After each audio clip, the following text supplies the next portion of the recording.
Morphite is one of the latest entries in the now burgeoning space exploration genre. You play as Kale, a young and budding adventurer who sets out on a planet-hopping mission to discover more about the elusive material known as Morphite, as well as her own past and her place in the galaxy. It's a nice starting point, as you spend the first hour or so collecting resources from different planets for your surrogate father with the help of Kit Kat, an insincere AI that serves you in the guise of a cat.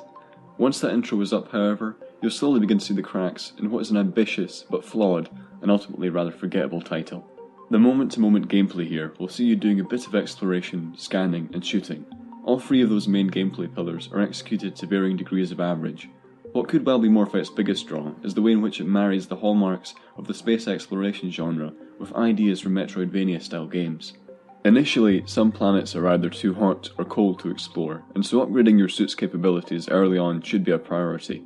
As you progress, you'll find yourself unlocking weapons and equipment that allow you to explore previously inaccessible areas of some of the planets.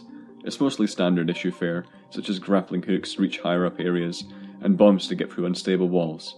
I was saddened but not overly surprised to find that control of Mira's ship is extremely minimal. You set your destination, and if you have enough fuel you can usually get there automatically without much by way of player input. Occasionally you'll have to perform a wonky minigame to avoid asteroids, but really these are no substitute for real control over the ship.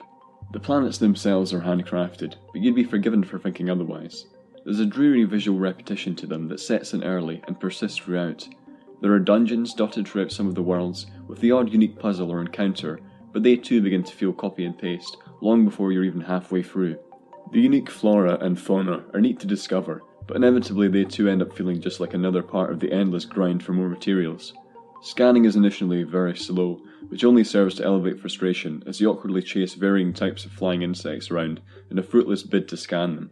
Combat is similarly undercooked, with a lock-on mechanic that seems to only be there to make it feel a bit more like Metroid.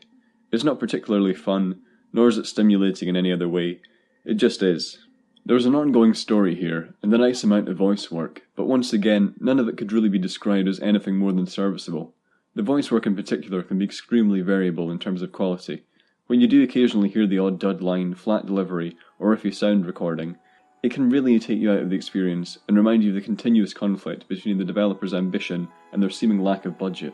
One area that I don't have too many reservations about is the soundtrack. It's synth-heavy, and it achieves most of the game's atmosphere building all by itself. That being said, there are perhaps too few tracks, as I did start to hear them a bit too often, which caused their initial luster to wear a tad thin. Nevertheless, the soundtrack probably remains the strongest part of the package as a whole. Ultimately, Morphite is okay.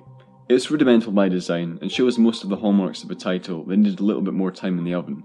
It's certainly playable, and the melding of space exploration and Metroid gameplay mechanics will surely serve as an enticing draw for many. However, it never once reaches its full potential in any respect. Sure, you could do a whole lot worse, but coming away from a game feeling entirely lukewarm and apathetic over the entire ordeal is in a way worse than if it was just purely bad. At least then it would have elicited some sort of response from me, besides the occasional shrug of the shoulders.